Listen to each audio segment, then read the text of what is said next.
Anda masih bersama kami di CNN Indonesia Prime News. Gubernur DKI Jakarta Anies Baswedan kembali mengimbau warga tetap di rumah. Anies juga meminta warga tidak pulang ke kampung halamannya. Meski jumlah kasus positif COVID-19 di DKI Jakarta meningkat, Anies meyakinkan bahwa tenaga medis dan rumah sakit di Jakarta mampu memberikan pelayanan terbaik.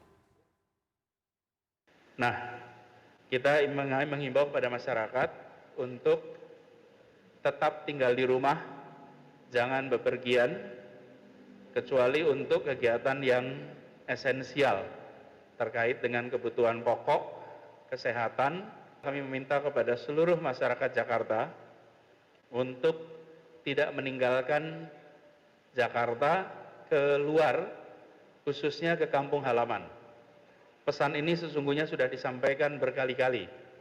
Tujuannya adalah untuk memastikan bahwa Bapak, Ibu, saudara sekalian sehat, dan bila membutuhkan pelayanan kesehatan, kami bisa memberikan bantuan.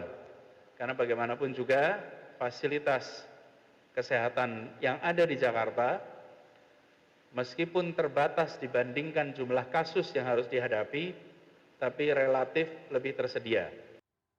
Selain menyediakan hotel, pemerintah Provinsi DKI Jakarta juga menyediakan transportasi gratis bagi tenaga medis yang menginap di sejumlah hotel milik BUMD DKI Jakarta. Sebanyak 15 bus Transjakarta telah disiapkan bagi para tenaga medis di setiap hotel. Setiap bis ini akan diisi sekitar 10 hingga 15 penumpang untuk menjaga jarak bagi setiap penumpang atau physical distancing. Setiap bus akan dibersihkan dengan disinfektan setiap harinya usai mereka mengantarkan maupun memulangkan para tenaga medis di hotel atau di rumah sakit.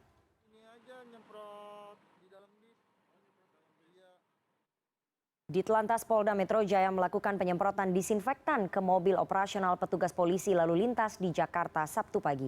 Beberapa tata cara kerja disesuaikan untuk mencegah penularan COVID-19, termasuk pakaian khusus petugas di lapangan.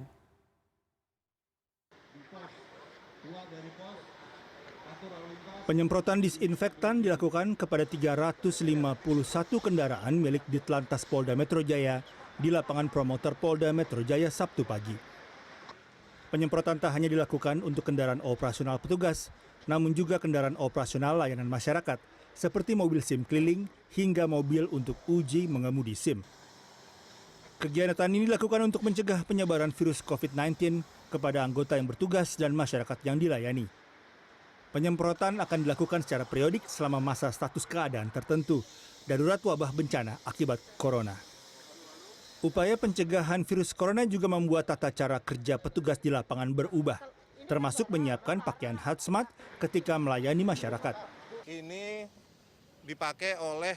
saat ini dipakai oleh anggota Laka, unit Laka Lantas, ya, yang memang mereka siaga 24 jam ketika terjadi kecelakaan lalu lintas ataupun ada masyarakat yang membutuhkan pertolongan. Teman-teman tahu sekarang banyak yang viral tiba-tiba tergeletak dan sebagainya, maka tim dari Ditlantas Polda Metro Jaya dilengkapi dengan peralatan APD ini, kami siap bertugas untuk menolong korban maupun mengamankan TKP.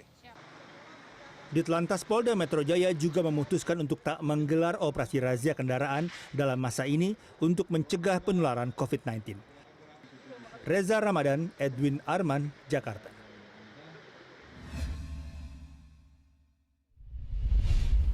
Seorang pengusaha di Banyumas, Jawa Tengah berinisiatif menyediakan hotelnya sebagai tempat beristirahat bagi para petugas medis, khususnya mereka yang berjuang menangani pandemi COVID-19 di Rumah Sakit Umum Daerah Profesor Dr. Margono Soekarjo, Purwokerto.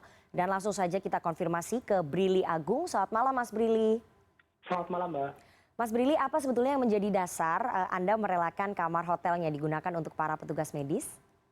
Awalnya pada malam Jumat saya mendapat update kabar dari teman perawat di RSUD Margono.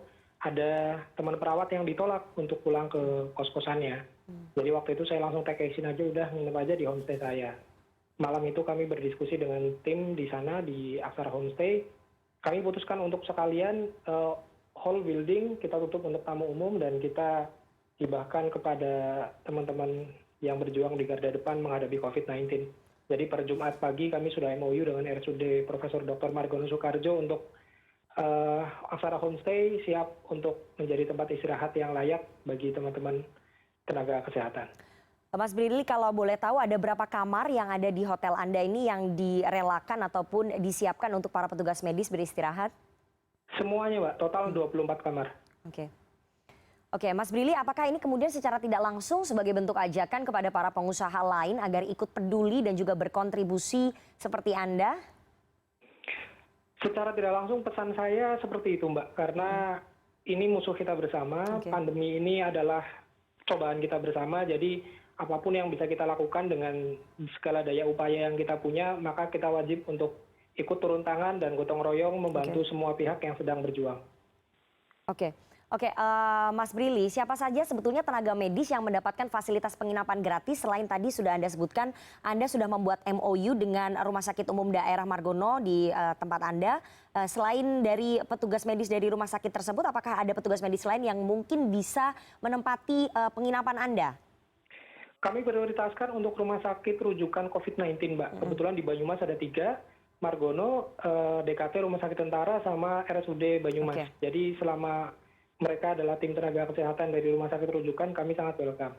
Oke, bagaimana dengan gaji para pegawai Anda di sana, termasuk THR yang sebentar lagi harus diberikan? Karena kan ini otomatis operasional itu tidak ada begitu ya. Artinya Anda yang akan menanggung selama para petugas medis tersebut beristirahat ataupun menginap di hotel Anda, Mas Brili. Ya, otomatis revenue tidak akan ada yang masuk kepada kami karena kami tidak membuka untuk tamu umum, tapi operasional bahkan akan terus berjalan lebih banyak dari biasanya karena kamar full. Dan saya sudah berkomitmen untuk menanggung semua biaya operasional. Kebetulan kami juga dibantu beberapa relawan-relawan dari Cozy Cosker dan banyak sekali platform sosial lainnya. Termasuk saya juga sudah berkomitmen untuk terus menunaikan hak karyawan full gaji dan juga untuk THR yang akan datang mungkin bulan depan.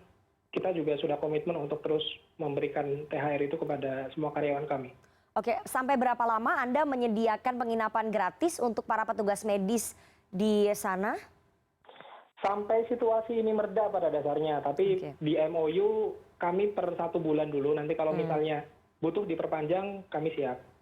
Oke, Mas Brili, kami mendapatkan informasi bahwa warga di sekitar hotel Anda ini merasa ketakutan dengan rencana tenaga medis yang akan tinggal di dekat mereka. Bagaimana Anda menyikapi hal ini?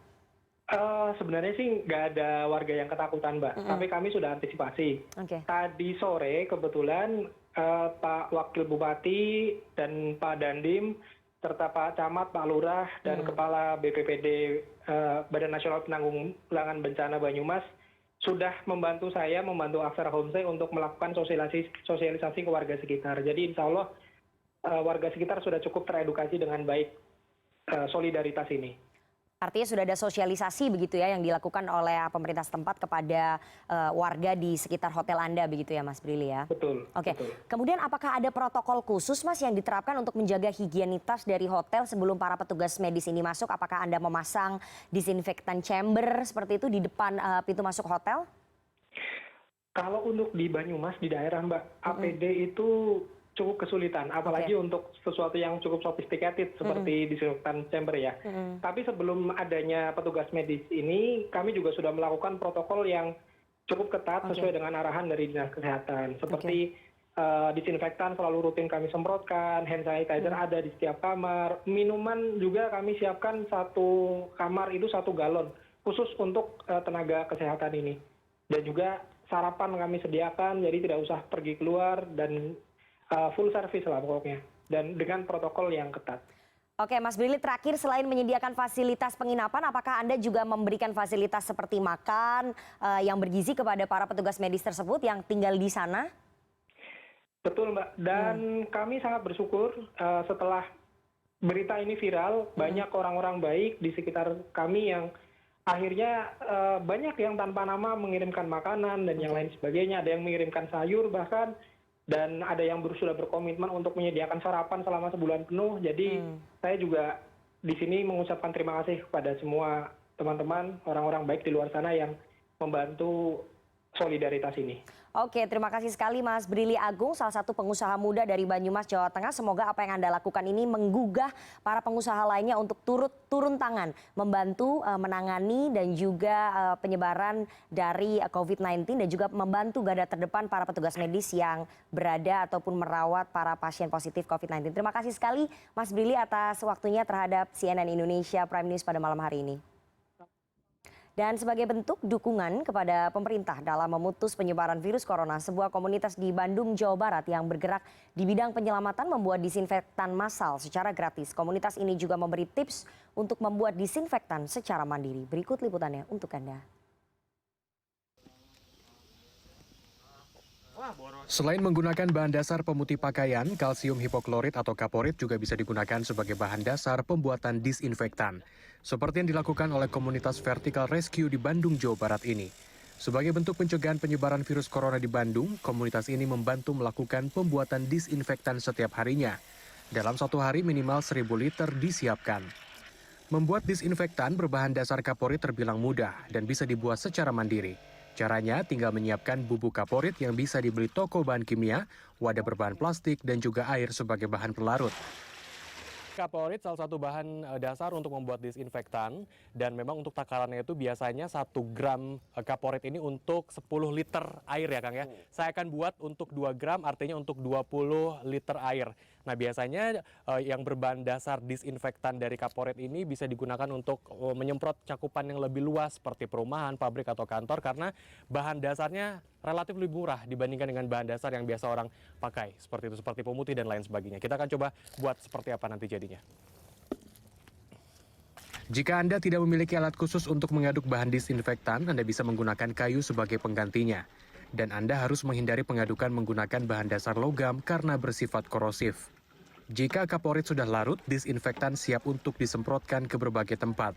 Disinfektan berbahan dasar kaporit ini lebih disarankan untuk menyemprot area terbuka dan luas, seperti bangunan dan tidak disarankan untuk tubuh manusia.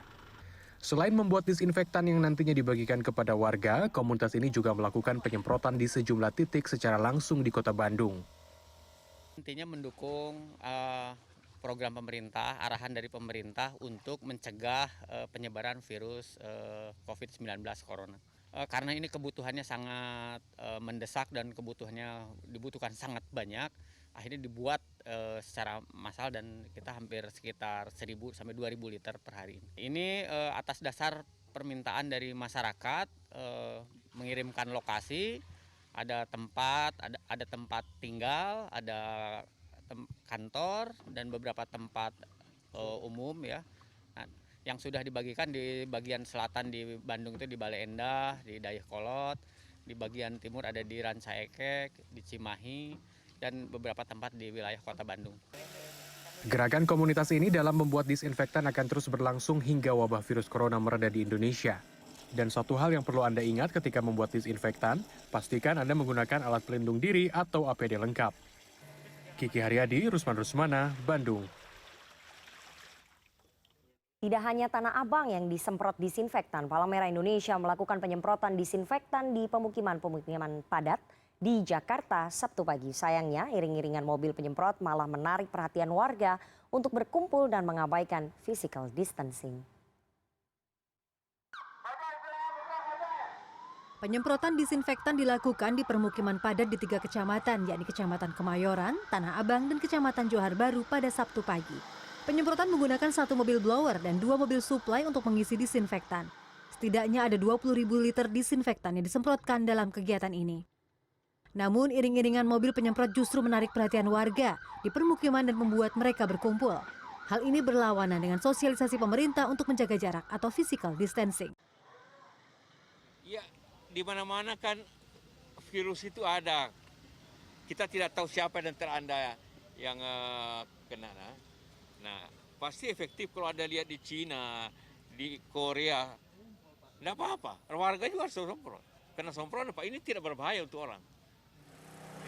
Penyemprotan juga dilakukan PMI Jakarta Barat yang bekerja sama dengan Forum Kewaspadaan Dini Masyarakat di lokasi pengungsian imigrasi UNHCR. Setiap sudut ruangan dan tenda para pengungsi yang terletak di Jalan Bedugul Kalideres ini disemprot menggunakan cairan disinfektan.